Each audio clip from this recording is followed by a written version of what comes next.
예, 신나는 리듬과 함께 YTN 라디오의 신율의 뉴스 정면 승부 3부 시작하겠습니다.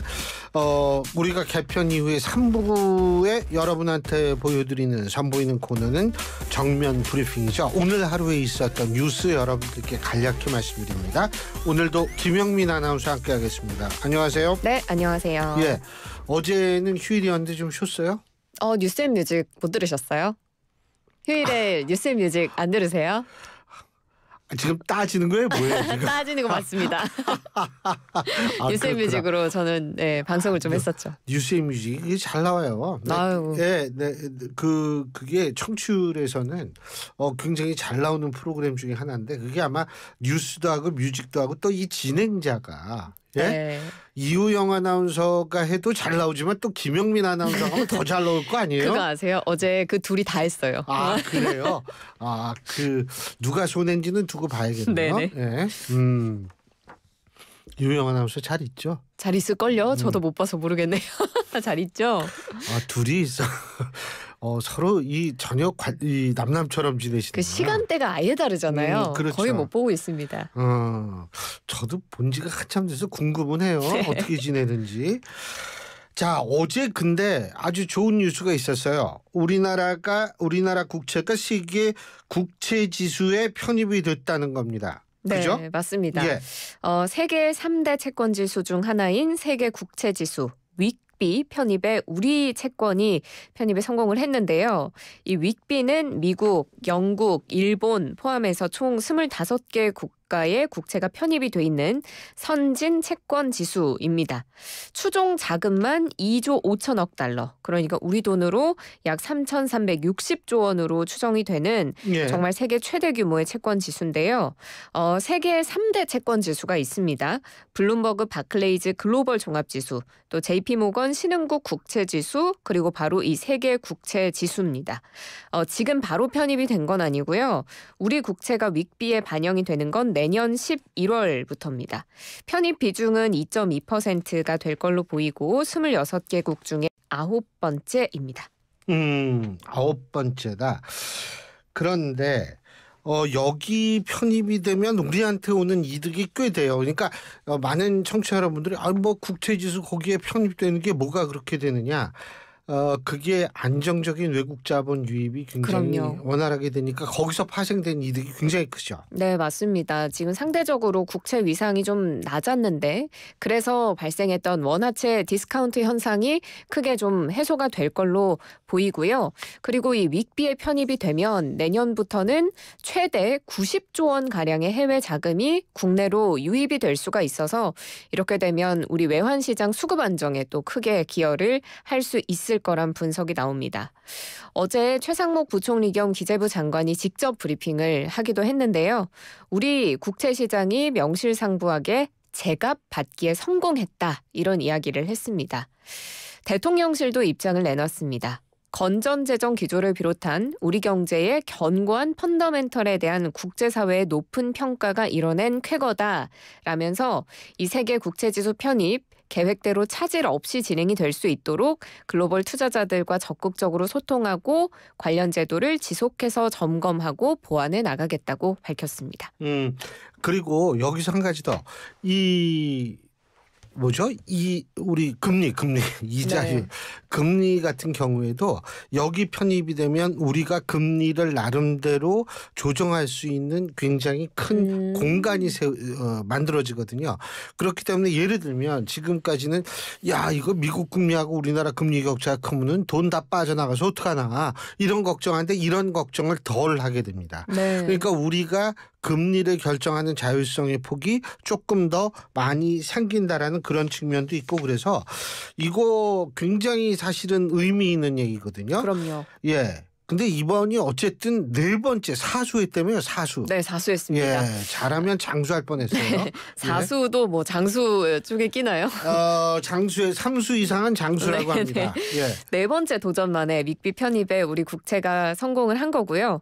2022년 9월에 편입 전 단계인 관찰 대상국으로 이름을 올렸는데 이 편입 시도가 3차례 연속해서 불발이 됐습니다. 지난해 국내 총생산 기준으로 세계 10대 국가 중에 이 윅비에 편입이 되지 않은 국가가 한국과 인도뿐이었대요. 그래서 이 윅비에 편입이 되기 위해서는 시장 접근성 레벨이라는 걸 2단계로 올려야 되는데 우리 시장의 접근성 레벨이 계속 1단계에 머물러서 편입이 좀 어려웠던 부분이 있거든요. 그래서 기재부가 이 윅비 편입을 위해서 외환시장 접근성 개선을 하고자 제3자 외환거래 허용하고 외환거래 시간 연장하고 이렇게 다양한 제도를 마련을 한 덕분에 이번에 또 편입에 성공하게 된 겁니다. FTSE 러셀이 한국 정부가 외환시장 접근성 강화 방안을 계속 내놓으면서 시장의 접근성 수준을 끌어올렸다고 밝히기도 했습니다. 그러니까 외환시장 거래시장이 옛날에는 3시까지였는데 지금 새벽 2시까지잖아요. 네. 그러니까 이런 것들의 노력. 근데 이제 한 가지 남아있는 게 공매도 금지를 어떻게 할 것인가. 이 부분이 남아있는데 이거를 의식한다면 정부에서도 공매도 문제에 대해서 조금 전향적으로 생각을 물론 이제 공매도에 대해서 많은 개미 투자자들은 좀 안 좋은 인식을 갖고 있지만 이런 또 호재가 있으면 이게 상쇄되는 효과가 있으니까 좀 지켜볼 필요는 있을 거고 그 부분을 상당히 합리적인 접근이 필요하지 않을까 이런 생각이 들고요. 이런 좋은 소식이 있는가 하면 이 북한에서 나오는 얘기는 맨날 뭐 좋은 얘기가 없잖아요. 남북 육로 완전 단절을 위한 공사를 시작하겠다. 특이한 거는 유엔사에 이걸 했어요. 네, 네? 맞습니다. 미군이라는 표현은 했지만. 네, 그렇습니다.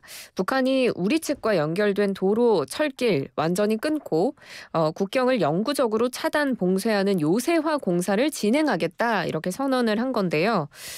조선중앙통신에 따르면 조선인민군 총참모부가 어제 보도문을 통해서 밝혔습니다. 대한민국과 연결된 우리 측 지역 도로 철길 끊어버리고 견고한 방어 축성물들로 요새화하는 공사가 진행된다라고 이야기를 했고요.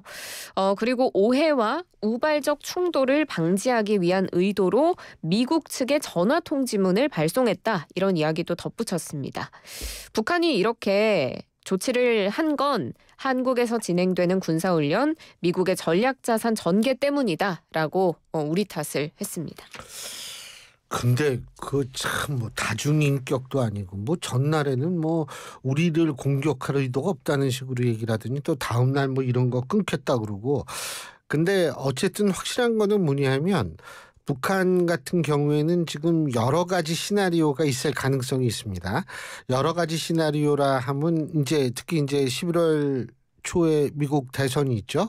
요 대선 결과가 어떻게 되느냐에 따라서 시나리오별로 가동을 할 텐데 가장 중요한 부분 중에 하나는 지금 한반도가 우리는 별로 느끼지 못하지만 외부에서는 상당히 좀 위험한 상태라고 생각을 한다라는 부분. 근데 그거는 전적으로 이제 북한에서 시작이 되는 건데 가장 중요한 것은 물론 북한 핵이죠. 근데 얼마 전에 그 최고인민회의 열어가지고 뭐 북한 헌법을 개정한다 그랬는데 그때에 우리가 주목했던 건 뭐냐 하면 영토 조항을 바꿀 것이냐 뭐 이런 부분이었거든요. 왜냐하면 두 개의 적대적인 국가라고 얘기를 했으니까. 근데 아직까지 조선중앙통신이나 조선중앙방송에서 그런 얘기가 나오질 않고 있어요. 그렇다면 이 부분은 어떤 의미를 가질까를 지금 면밀히 분석을 좀 해야 될 것 같아요. 요새화가 한다라는 것도 물론 중요하지만 더 중요한 것은 이 요새화에 대한 배경 해석을 어떻게 내릴 것인가 하는 부분은 제가 지금 말씀드린 북한 헌법 개정을 하긴 했는데 과연 영토 조항을 바꾸고 우리를 주적 개념을 헌법에 포함시켰느냐 이 부분인데 그게 아직 알려지지 않고 있기 때문에 그 부분은 좀 저희가 주시해 볼 필요가 있고 아마 정부도 비슷한 입장일 거라고 생각을 합니다. 네, 우리 군이 입장을 밝혔습니다. 일고의 가치도 없다. 혹독한 고립만 가져올 것이다. 이런 입장을 밝혔는데요. 이번 봉쇄 운운은 실패한 김정은 정권의 불안감에서 비롯된 궁여지책에 불과하고 앞으로 더 혹독한 고립을 초래할 거다 이렇게 이야기를 했습니다. 그러면서 우리 군은 일방적인 현상 변경을 기도하는 북한의 어떤 행동도 좌시하지 않을 거고 이 모든 사태의 책임은 북한에 있음을 경고한다고 밝혔습니다. 그리고 김명수 합참의장 오늘 국회 국방위 국정감사에서 또 입장을 밝혔는데 북한이 이번 조치를 한 것이 내부 인원의 외부 유출을 차단하기 위한 것 아닌가 생각한다고 밝히기도 했습니다. 김정은 체제가 두려움을 느끼고 있기 때문에 이렇게 방벽을 세우는 건 외부 침입을 방어하기 위한 것이고 이런 조치를 하는 것은 스스로를 고립시키는 것이고 또 외부 유입 혹은 내부 유출을 차단하기 위해서 좀 무리수를 두는 거다. 이런 입장을 밝히기도 했습니다. 그러니까 북한이 그러면 왜 이렇게 겁을 먹을까? 본인들은 핵 보유국이라고 그러고 맨날 그런 얘기를 하면서 맞습니다. 겁을 먹는 듯한 행동을 한다.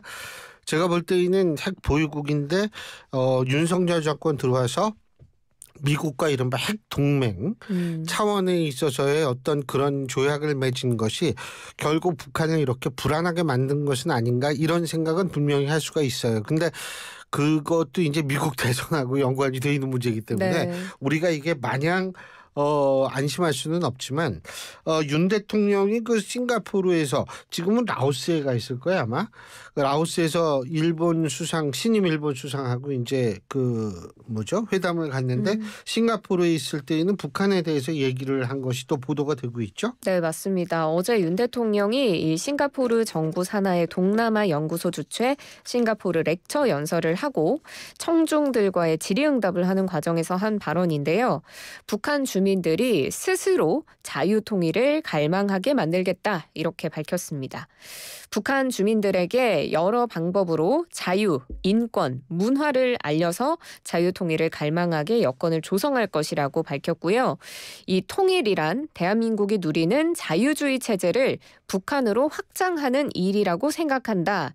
그리고 통일이 인도태평양 지역과 국제사회에 정말 도움이 될 거라는 공감대를 갖도록 연대해 나가겠다. 이런 이야기를 했습니다. 통일이 뭐냐? 사실은 경제적이나 이런 측면에서 놓고 봤을 땐 여러 가지 얘기가 나올 수 있어요. 근데 이견이 안 나올 수 있는 부분이 뭐냐면 통일을 왜 해야 되느냐? 북한 주민들의 인권을 위해서 통일해야 된다라고 얘기를 했을 때 거기에 대해서 이견을 하는 사람은 많지가 않습니다. 달 수가 없죠. 사실은. 예? 뭐 아주 지극히 일부는 뭐 북한이 살기 좋은 곳이다 뭐 의료가 어쩌다 뭐 이런 얘기를 하는데 대부분 우리가 북한을 알고 있으니까요. 윤석열 대통령의 바로 이런 언급이라는 것은 제가 볼 때에는 제가 지금 방금 말씀드린 통일의 목적은 인권적 차원에 있어서의 문제 접근으로서 바라봐야 한다라는 그런 또 다른 의미라고 생각을 합니다. 자, 그리고 이게 이제 반지하도 있고 지하도 있고 지상도 있고 이 부동산 얘기를 좀 해보려고 그러는데 서울에 있어서의 평균 지상층 전세금이 지하층 전세금의 2배라 그러죠. 네, 맞습니다. 서울에서 사실 이 집 구해서 살기가 여간 어려운 게 아니잖아요. 당연하죠. 네. 그런데 이렇게 뭐 주거 양극화 현상이 서울 안에서도 나타나고 있다는 소식입니다. 서울에서 지상층, 지하층 간의 주거 비용 2배 이상 차이가 나는 것으로 조사가 됐는데요. 이현희 의원실에 따르면 서울 시내 지상층의 평균 전세 보증금이 2억 2,195만 원, 지하층의 평균 보증금은 1억 457만 원, 그러니까 2배 이상 차이가 나는 겁니다. 월세도 살펴보면 지상층의 평균 보증금은 8,539만 원에 월세 50만 9천 원, 지하층의 보증금은 3,810만 원에 월세 40만 7천 원. 그러니까 사실 지하층도 월세가 상당히 비싸기도 해요. 보증금도 한 2배가량 차이가 나고요. 이렇게 전월세 모두 보증금이 지상이냐 지하냐에 따라서 2배 이상 차이가 납니다. 사실 지금 지하층은 장마철에 굉장히 위험할 수 있어서 지하에 사람이 살지 않도록 이제 지상으로 사람들이 이주할 수 있게끔 정부에서도 노력을 하고 있지만 워낙 정부 보조를 받아도 가격 차가 너무 크기 때문에 지상층 이전이 쉽지 않다 하는 소식입니다. 맞습니다. 이게 정부에서 노력을 하고 있는 것은 분명히 맞는데 이 지하에 이 원룸이나 이런 것을 갖고 계신 그 분들이 이 헐값에 내놓을 수도 없는 거고 이거를 서울시에 그러니까 그리고 이제 차수벽 같은 거 설치하려고 해도 이게 집값 떨어진다고 또 그걸 거부하시는 분도 있고 이렇다는 거예요. 그러니까 이게 좀 그런데 근데 지상층의 보증금이 엄청나네요. 월세 생각보다. 예? 그러니까요. 요새 이게 또 월세가 이게 보증금이 이 정도, 야, 이게 평균 이러면은 엄청난 건데. 어쨌든 좀 그런 생각을 해보게 돼요. 정부도 아까 그 장마철 홍수 말씀하셨는데 정부도 나름대로 최선을 다해야겠지만 주택을 갖고 계신 분들도 그런 부분을 좀 생각해 봐야 될 거라고 생각합니다. 참고로 도쿄는 요새 난리래요. 왜요? 집값 올라가지고. 아, 정말요? 다시 집값이 도쿄도 그렇게 오르는 모양이더라고요. 예, 오늘 여기까지 하죠. 고맙습니다. 고맙습니다. 예, 지금까지 김영민 아나운서였고요. 신율의 뉴스 정면 승부 3부 순서는 여기서 줄이겠습니다. 잠시 뒤 4부에서 뵙죠. 골프용품 살 땐